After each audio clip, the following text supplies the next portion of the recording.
जय श्री राम दोस्तों। मैं कल्याण भगत स्वागत करता हूं आपका अम्बे कल्याण चैनल पर।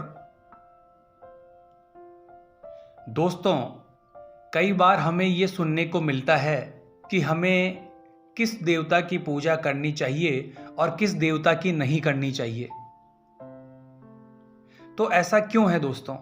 ये मतभेद क्यों है? कई बार ऐसा भी कहा जाता है कि इस देवता की पूजा करने से हमारा हित हो सकता है और इस देवता की पूजा करने से हमारा अहित हो सकता है। दोस्तों, आज की वीडियो आपके लिए बहुत महत्वपूर्ण होने वाली है, क्योंकि आज की वीडियो में हम बात करेंगे कि किस देवता की पूजा हमें करनी चाहिए और किस देवता की पूजा हमें नहीं करनी चाहिए। दोस्तों, कई बार ऐसा होता है कि कुछ रीत यानी परंपरा हमारे परिवार में लगा दी जाती है, जो आने वाली पीढ़ी उन परंपराओं को नहीं निभाती है, उन रीतों को पूर्ण नहीं करती है, जिसके कारण हमारे घर में दोष उत्पन्न हो जाते हैं और उसी दौरान हमारे घर के अंदर लड़ाई झगड़े, हर प्रकार की समस्याएं, रुकावटें खड़ी हो जाती है और आपके घर का नुकसान होता है। दोस्तों, वीडियो में आगे बढ़ने से पहले मैं आपसे एक ही चीज कहूंगा दोस्तों, अगर आप हमारे चैनल पर नए हैं तो सबसे पहले चैनल को लाइक और सब्सक्राइब कर लें और बेल आइकन के निशान को प्रेस कर लें, ताकि आने वाली वीडियो का संकेत आपको मिलता रहे। तो दोस्तों, चलिए आगे बढ़ते हैं वीडियो के माध्यम से। दोस्तों, कई लोग शक्ति को प्राप्त करने की इच्छा प्रकट करते हैं।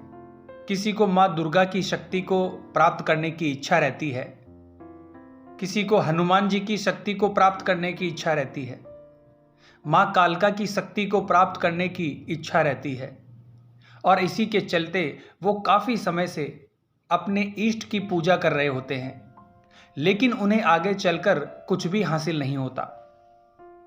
और जब व्यक्ति को कुछ हासिल नहीं होता है तो वो शॉर्टकट का तरीका इस्तेमाल करता है। शॉर्टकट का सहारा किस प्रकार से? जैसे कि प्रेत की साधना, ब्रह्म राक्षस की साधना, बेताल की साधना, डाकिनी की साधना, कर्ण पिशाचिनी की साधना। इन साधनाओं के जरिए वो शक्ति प्राप्त करने की कोशिश करता है, जो कि व्यक्ति के लिए बिल्कुल भी उचित नहीं है।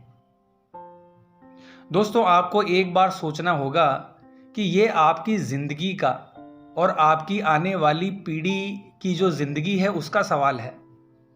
मान लीजिए आपने किसी प्रेत को जगाने का प्रयास किया, या कोई गंदी शक्ति को जगाने का प्रयास किया, या कोई बेताल की साधना प्रारंभ कर दी और इसके चलते आपका कोई गुरु तो था नहीं और आपने कहीं से मंत्र उठाया और साधना शुरू कर दी। तो दोस्तों, साधना करने से पहले आप ये नहीं सोचते कि जिस गंदी शक्ति की साधना आप कर रहे हो, क्या आप उन्हें वचनों में ले सकते हो? क्या नॉर्मल तरीके से आप उन शक्तियों को वचनों में ले सकते हो?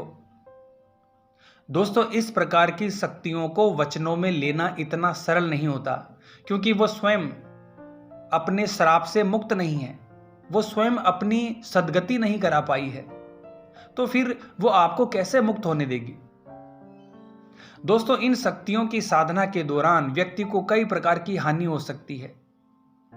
आपके शरीर को नुकसान हो सकता है, आपके शरीर का कोई अंग डैमेज हो सकता है, आपकी मानसिक स्थिति बिगड़ सकती है, क्योंकि आप गलत प्रकार की साधना कर रहे हो और कई बार साधना करते समय साधना का कोई गलत दुष्प्रभाव आप पर पड़ जाता है और उसके बाद यह परेशानी ठीक होने में ही नहीं आती। दोस्तों, इसका नुकसान केवल सिर्फ आपको ही नहीं होता, आपकी आने वाली पीढ़ियों को भी भुगतना पड़ता है। मेरे कहने का मतलब है दोस्तों, मान लीजिए आपने किसी गंदी शक्ति की साधना करी और जब अंत में आपकी मृत्यु हो जाती है तो आपकी आत्मा को भी उसी योनि में जाना पड़ता है जिसकी आपने साधना या सिद्धि करी है। यानी कि आपको भी प्रेत योनि प्राप्त होती है, क्योंकि वो सिद्धि आपको मुक्त नहीं होने देती, क्योंकि वो स्वयं मुक्त नहीं है। और मृत्यु के पश्चात आप प्रेत बनकर अपने ही परिवार को परेशान करोगे। यानी जीते जी तो आपको समस्या भुगतनी है और मरने के उपरांत भी भुगतनी है, और आपके परिवार को भी भुगतनी है।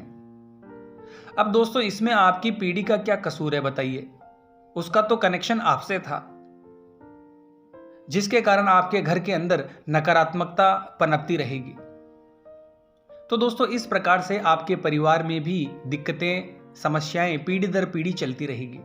तो इसीलिए दोस्तों, मैं आपको यही कहूंगा कि आपको सबसे पहले अपने कुल देवी कुल देवता की पूजा करनी चाहिए, और इसके साथ ही आपको अपने पितृ पूर्वजों की सेवा पूजा करनी चाहिए, और इसके साथ ही गुरु बनाकर गुरु मंत्र का जाप करना चाहिए।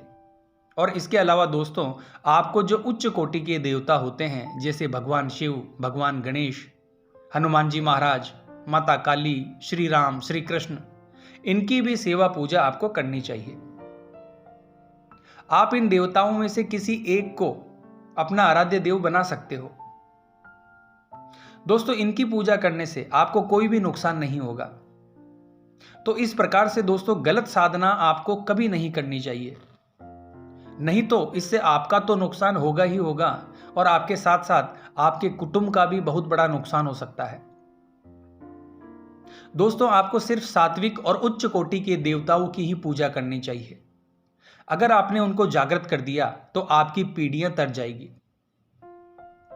आपकी पीढ़ियों को पीछे मुड़कर देखने की आवश्यकता नहीं पड़ेगी, आपकी पीढ़ियों का कल्याण हो जाएगा। इसीलिए मेरा कहना तो यही है दोस्तों, जो मेरा पर्सनल एक्सपीरियंस है, आपको किसी भी प्रकार की गलत साधना नहीं करनी है, क्योंकि यह साधना आपके घर के लायक नहीं है, आपके लायक नहीं है। यह आपके पूरे कुटुंब को खराब कर देगी, आपके परिवार को खराब कर देगी, आपकी नस्ल को खराब कर देगी। दोस्तों, आप ये मत सोचिए कि आप शॉर्टकट प्राप्त करके जल्दी महान बन जाओगे, क्योंकि जो जिसकी साधना करता है, मरने के उपरांत उसी की योनि को प्राप्त होता है, और ये गीता में भी लिखा है, आप अच्छे से जानते हैं दोस्तों। इसलिए माँ दुर्गा की भक्ति कीजिए, हनुमान जी की भक्ति कीजिए, अपने कुल के देवी देवताओं की भक्ति कीजिए, शिव भक्ति कीजिए, अपने गुरु की भक्ति कीजिए। तो आशा करता हूं दोस्तों, आज की ये वीडियो आपके लिए उपयोगी साबित होगी। तो कमेंट बॉक्स में हर हर महादेव लिखना पड़ेगा दोस्तों। ईश्वर का नाम है, प्रत्येक व्यक्ति को लेना चाहिए। तो मिलते हैं अगली वीडियो के माध्यम से। जय मां अम्बे, जय श्री कल्याण।